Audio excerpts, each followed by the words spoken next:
And today we have Bedrock 1.1830 out now. Small changes, mostly the create seed screen is big time different, plus some small ones. Stay tuned and let's discuss. Hey there guys, Skippy here from Skippy6 Gaming, guys, coming to you from what appears to be a new and cool 1.18.30 world that's out now. Guys, if you enjoy this sort of content, consider subscribing to my YouTube channel where we do update videos as soon as they come out and other stuff too. So basically, guys, the big change, it's a big changelog because there's a lot of changes. It's kind of easy to explain. This is one maybe you want to sit back and listen to. It's going to be about 13 minutes of reading the changelog. The big deals is the whole seed creation, world creation screen. We'll go over that in detail after the fact, plus a few other changes as well. If you want to skip by it, go ahead and just skip ahead 12-15 minutes and we'll show you the things. And here we have it right here. How awesome is that? 1.18.30 Bedrock out now. Some cool pictures. Big one here, guys, is the create new world screen. I'm not the biggest fan of it. I kind of go to the other one. I think it's because I know what's there. Worlds can be created in 64-bit seeds now. Many changes to the damage and hunger calculations and new experimental features like the Deep Dark and Warden. So they are still not in the full game, but they're under the tab in the actual game. So lots of bug fixes, things like that. So as you can see, we have a little screenshot right here of the new world screen. It's pretty cool. Like I said, I think I'm just used to the old one and going through it so fast all the time. I think it's just for me. It's still a work in progress, so check it out. The Realms World Storage. We are cleaning up expired realms that have been collecting dust. Realms that have been canceled for more than 18 months will be deleted. Find out more at this place. So that's a big deal. I've had realms up there for ages, and I guess, they're trying to get rid of them now. Render Dragon changes. The new Minecraft Bedrock rendering engine, Render Dragon, is now live on Android, iOS, Switch, and Windows 10 UMP. 86 builds. So Collins consolidating our new graphics engine will allow us to continue investing in future performance and stability improvements, as well as new exciting features for Minecraft. This technical update should impact gameplay or experience. It's not going to do nothing. It's just kind of back of house stuff. So off to the next one here. Vanilla PARITY changes. So world generation changes. It can now be generated with 64-bit seeds. So basically, there's a set of seeds that are 64 bits, and these are the ones where you can make a Bedrock and a Java seed the same. That's why some, depending on the seed number, some Bedrock and Java seeds will be the same, but some will also be different if they're not the same. Non-numeric seed UI inputs now produce the same seeds as Java Edition. So non-numeric. So now if you put words into the seed finder, they're going to have parity. Acacia trees now grow leaves on every branch below Y0. Gameplay changes. Tweaked hunger depletion rate to better match Java Edition. Players can now properly lose hunger when sprinting or swimming. Players lose significantly less hunger when jumping. Guys, when you were jumping down a cave tunnel, oh my god, it's like instantly hungry. Exhaustion rates can now be tweaked in behavior packs. Players flying on creative mode are no longer pushed by liquid current. That's actually pretty cool. If you're in creative, water's not going to push you out of the way of something when you're building. Mob changes. Shulkers have a chance to spawn another shulker when hit by a shulker projectile. That's kind of like getting another queen when you get to the other end of the board. I don't know, something like that. When a mob picks up an item, it can now be seen slightly pulled towards the mob right as it picks it up. This matches the behavior of Java Edition. Drowns can no longer spawn where the block light level is above 0 because they were spawning everywhere, right? That's why I put them on the thumbnail. Bees no longer become angry when beehives are destroyed by Silk Touch. Untamed wolves can now be leashed. So you can leash them, but they're still not tamed. Mobs can no longer spawn on campfires. The Ravager now targets and attacks the Wandering Trader. Poor guy, always getting killed. Mobs spawned from a dispenser are now persistent, so that means they don't disappear or they don't despawn. Falling blocks can now once again have full block hitbox. Changed block tick rates for cactus, chorus flower crops, grass, pointed dripstone, and saplings to match Java Edition. So yeah, how fast they grow is going to be greatly affected. Cauldrons now only fill with water and lava by dripstone that are below water and lava source blocks. So it has to be a source. in order to fill. TNT blocks now correctly move in a random XZ direction once lit. Glow Lichen no longer generates hanging in the air in strongholds. Glow Lichen also correctly checks for the face of the block they are attached to be a full block. They can now be attached to leaves as long as it's a full block, which I think they just moved that. It could be waterlogged now. I don't know. Let's keep going. Blocks such as glow lichen, torches, and redstone can no longer be placed or attached to brewing stands. So I guess brewing stands are now no longer a full block. Blocks such as glow lichen, torches, and redstone can now be placed or attached to trapdoors depending on their state. So I guess a closed trapdoor is a full block and an open trapdoor is a partial. Yeah, something like that. Azaleas and lily pads now broken by flowing water. Item changes. The player arm no longer twitches while charging a bow. Nether brick, iron and gold nuggets, mushroom blocks, chorus plant, flower blocks can no longer be used as fuel in furnaces. So less stuff, no mushroom stuff, you know, basically that's how it is. And yeah, the other stuff you don't really think you could use it anyway. Water and lava buckets can now be used on waterlogged blocks such as light blocks or big drip leaves. Let's go on. We're on page D. Combat and damage changes. Improved accuracy of damage calculations. Fixed some issues where damage invulnerability wasn't being implied properly. The camera now shakes the same way it does in Java Edition when the player receives damage. Fixed an issue where the protection enchantment mitigated too much damage, and this has been changed to match Java Edition. Absorption hearts no longer stay yellow while under the wither effect. Added armor toughness. This is a whole new aspect of the game. Yeah, having your armor is different now, you know, and it's been like this in Java the whole time. So diamond armor and netherite armor now have a toughness value of 2 and 3 respectively. Tweaked armor reduction calculation to account for toughness. Netherite armor will now reduce more damage than diamond armor, as it should. Lowered the amount of knockback resistance granted to netherite armor. Punching deals less damage now to better match Java Edition. Damage is now calculated more accurately by properly calculating the storage partial damage for larger damage. Wow, I don't have any clue what that means. Damage is now calculated more accurately. Mobs across higher and lower difficulties had their damage adjusted slightly accordingly. Mobs with knockback resistance, ravagers and zoglings, now receive less knockback when hit by an iron golem. Armor and protection reduction calculations have been made more accurate. Dragon's Breath attack now properly deals damage. Protection enchantment now properly works on most damage types. Landing on a stalagmite is now properly considered fall damage. Blaze Fireball will deal knockback damage on impact. Blaze Fireball's Fang attack and Shulker bullets now deal consistent damage across all difficulties. So I guess it dealt less damage when it was a lower difficulty, and now it's you know, right across the board. Small magma cubes do slightly more damage from 2 to 3 on normal. Spiders deal slightly less damage from 3 to 2 on normal. Baby zoglings less damage from 1 to half. Baby zoglings now attack players for a half damage on normal. Skeleton melee attack does a little bit less damage. 3 to 2. Wolves wolves more damage from 3 to 4. And fixed an issue where entities were not being protected by fire damage from the fire resistant effect. Fix a desync issue that could sometimes cause health to regenerate only visually. There's the villager changes, guys. Updated villager trade tables for armor, cleric, fisherman, shepherd, toolsmith, and weaponsmith to match Java Edition. So yeah, same trades. Fisherman boat trades now change wood types based on the biome of the villager. Clerics now offer glowstone instead of glowstone dust. That's better. It's 4 times better. Weaponsmith, unless they give you less, I don't know. Weaponsmith enchanted iron sword trade moved to novice. Armorer diamond trade moved to journeyman. Villagers no longer share seeds and beetroot seeds, so I guess they keep them to themselves and they don't throw them to each other, unlike bread I think they share. Cartographers now always unlock woodland explorer map trade at some point, of course. Fix an error where journeyman clerics would offer glowstone dust instead of glowstone blocks. Farmer villagers can now use bone meal on crops and turn excess seeds into bone meal at their composter. So they're actually a working farm now. How awesome is that?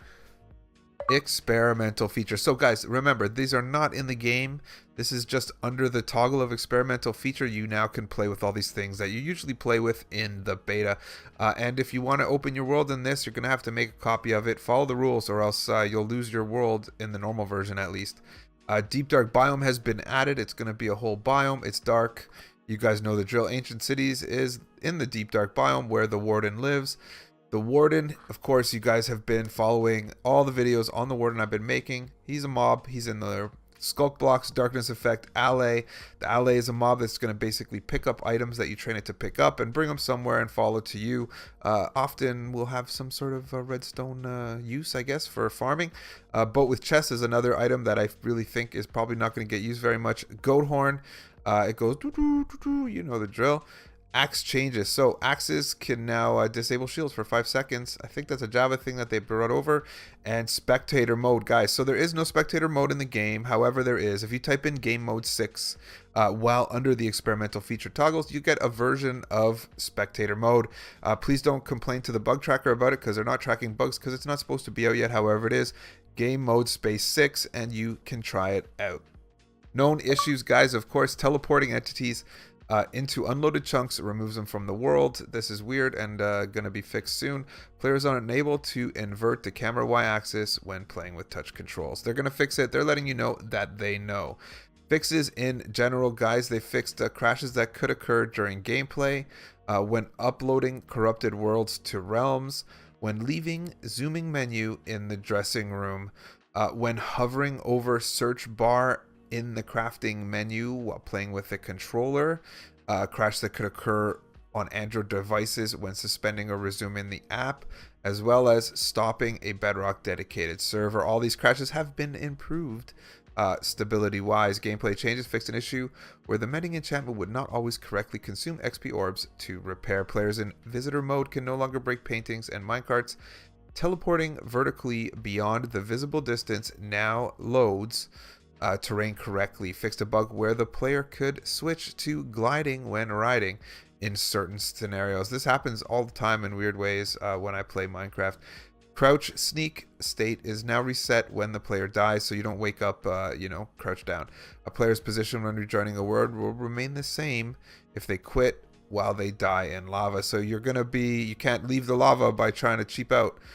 Players can now fly down through ladders and other climbable blocks such as vine in creative mode without stopping. That's super actually useful, dude. Fixed a furnace exploit where items could be duplicated if the output slot was selected.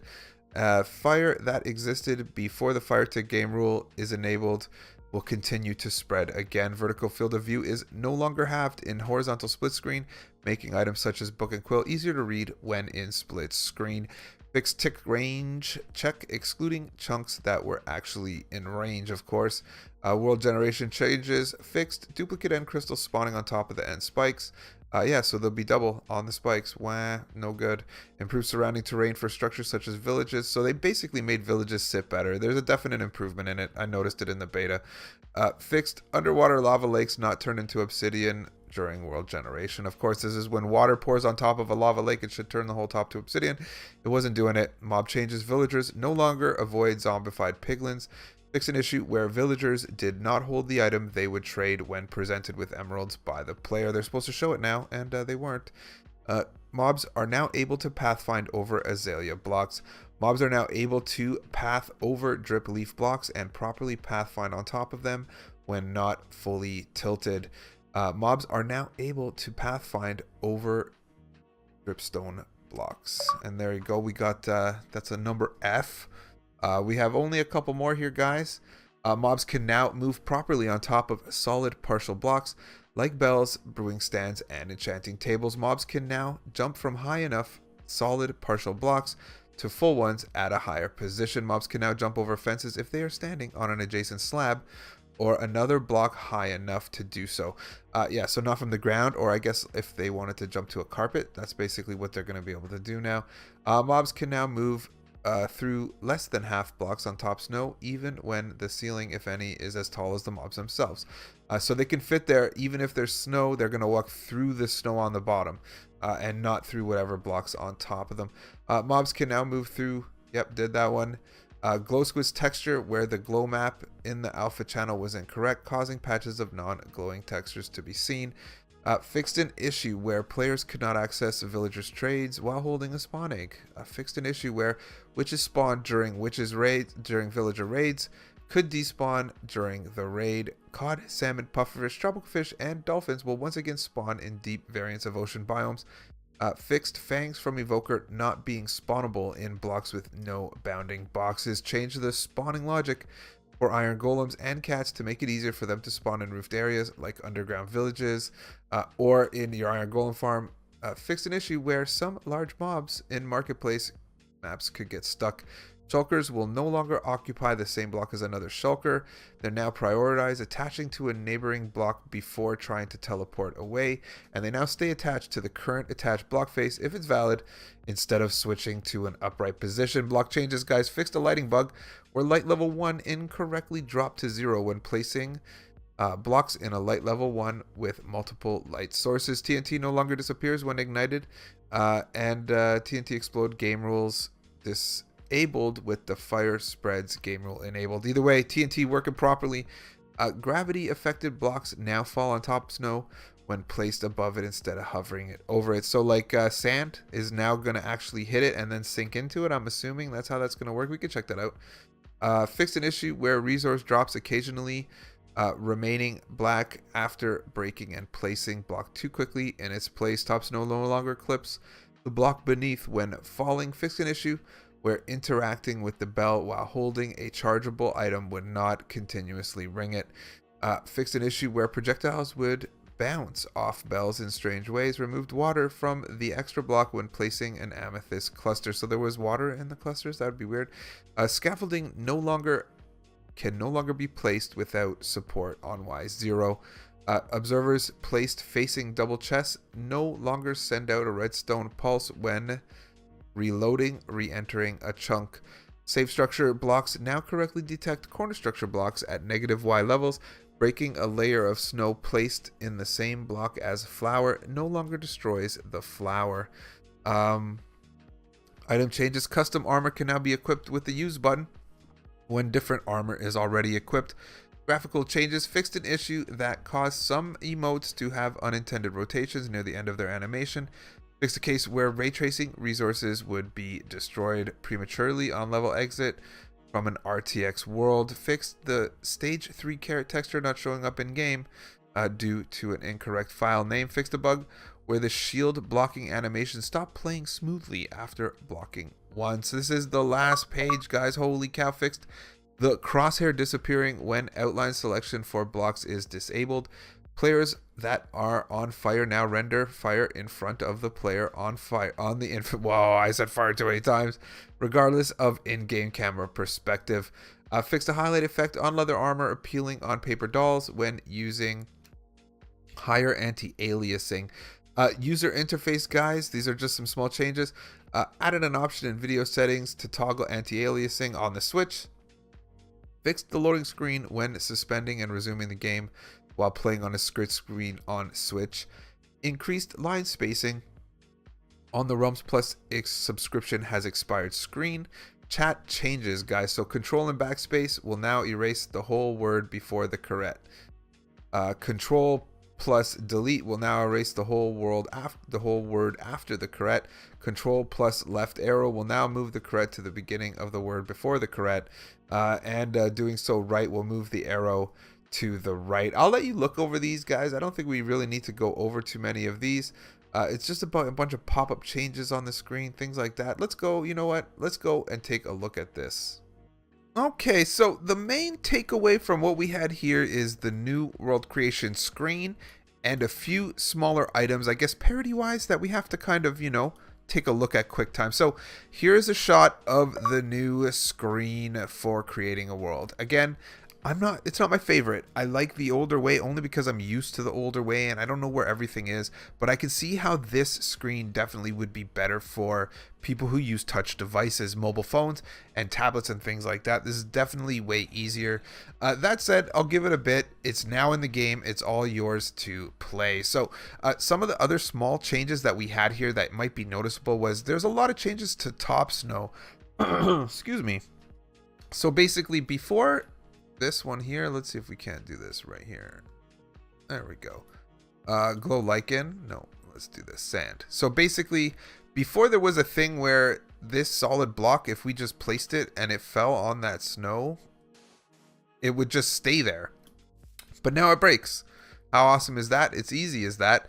And yeah, so basically also, if this was a too high spot and like a, you know, a skeleton or a creeper walking by and it would block them, it wouldn't actually block them.